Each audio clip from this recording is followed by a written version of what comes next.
মই ভাগৰা নাই, জীৱন হেৰুওৱা নাই। আপোনাৰ যি এই সফলতাৰ আঁৰত আপোনাৰ কঠোৰ পৰিশ্ৰম জড়িত হৈ আছে। তথাপি আপোনাৰ কেতিয়াবা ভাগৰ অনুভৱ হয়নে? মই ভাগৰ অনুভৱ নকৰোঁ কেতিয়াও। মই দৌৰি থাকি ভাল পাওঁ আৰু সেইকাৰণে নন ষ্টপ কাম কৰি থাকোঁ। অহিংসাই পৰম ধৰ্ম, যি গান্ধীজীয়ে কৈ যোৱা বাণী। অসমীয়া সমাজত আপুনি কিমান মানি চলা দেখিছে এই অহিংসাই পৰম ধৰ্ম বাক্যশাৰী? এতিয়া হিংসা খুব বেছি হৈছে অসমত। মাৰপিট, মানুহ মৰা, কিবা মৰা, সেইবিলাক বেয়া লক্ষণ। সেইবিলাক আঁতৰ হ'ব লাগে। আৰু মানুহে যিখন জোনাকীৰ দেশ জ্যোতিপ্ৰসাদ আগৰৱালা বিষ্ণুৰাভাই কৈ থৈ গৈছে, সেই দেশখনৰ কথা ভাবি ভাল ভাল কাম কৰি যাব লাগে। আপুনি জানে যে আপুনি এজন কিংবদন্তি, জীৱন্ত কিংবদন্তি, আৰু এই সময়ত বহু ব্যক্তিক লৈ, সঁচা জীৱন কাহিনীক লৈ বহুতেই চিনেমা বনাইছে।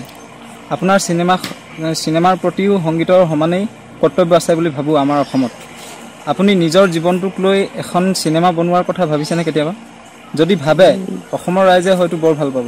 এতিয়া ভবা নাই, আৰু অলপ দিন যাওক। এতিয়া আমাৰ ছেকেণ্ড ইনিংছ ষ্টাৰ্ট হৈছে, আৰু কেইবাবছৰো যাওক, তেতিয়া কিবা প্লেন কৰিম চাগে। আপুনি বেয়া পোৱা সকলেও আপোনাৰ গান মনে মনে চুৰ কৰি শুনে। আপোনাক বেয়া পোৱাৰ অভিনয় কৰিও আপোনাৰ লগত জড়িত হ'ব বিচাৰে। অৰ্থাৎ আপোনাক বেয়া পায়ো বেয়া পাব নোৱাৰে।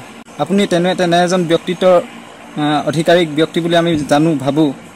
আপুনি এই ক্ষেত্ৰত কি ক'ব? এই যিসকলে আপোনাক বেয়া পায়ো অথচ বেয়া পাব নোৱাৰে, কিন্তু তেখেতসকলে আপোনাৰ বদনাম বা কিবা কিবি কথা, সেইটো বেয়া পোৱা বুলি নকওঁ মই আচলতে। সেইটো মোক বুজাত ভুল হয় কিছুমান জেগাত। কাৰণ মই মানুহটো অলপ বেলেগ, সেইকাৰণে কিছুমান মানুহে মই হজম কৰিব নোৱাৰে। কিন্তু মোৰ গান সকলোৱে ভাল পায়, আৰু গান বা সৃষ্টিক কেতিয়াও বেয়া পাব নোৱাৰে কোনো। শেষৰ ফালে আহিছোঁ। আপোনাৰ প্ৰিয় ব্যক্তি? Charlie Chaplin. আপোনাৰ প্ৰিয় শিল্পী? প্ৰিয় শিল্পী বুলি ক'লে মই বহুত মানুহৰ কথা ক'ব লাগিব। অসমৰ ভূপেন হাজৰিকা আছে, জয়ন্ত হাজৰিকা আছে, বাহিৰৰ বহুত আৰ্টিষ্ট আছে, নস্ৰৎ আলী খান আছে, ষ্টিং আছে, আপোনাৰ ভাল পাওঁ। আপোনাৰ নিজৰ প্ৰিয় গান? এটা নাই, বহুতো আছে। আৰু অন্য বেলেগ শিল্পীৰ গানো আছে, মোৰ নিজৰ গানো আছে। এটা গান বুলি ক'ব নোৱাৰি আচলতে, বহুত গান থাকে ভাল লগা। আপোনাৰ প্ৰিয় চিনেমা? প্ৰিয় চিনেমা সেইটো একেধৰণৰ প্ৰশ্ন। বহুত চিনেমা আছে, তাৰ ভিতৰত মই শেহতীয়াকৈ গডফাদাৰ ভাল পাওঁ। চেপলিন বুলি এখন চিনেমা আছে, সেইখন ভাল লাগিছিলে মোৰ, বহুতবাৰ চাইছোঁ। আপোনাৰ শেষত প্ৰিয় খাদ্য আৰু প্ৰিয় ঠাই?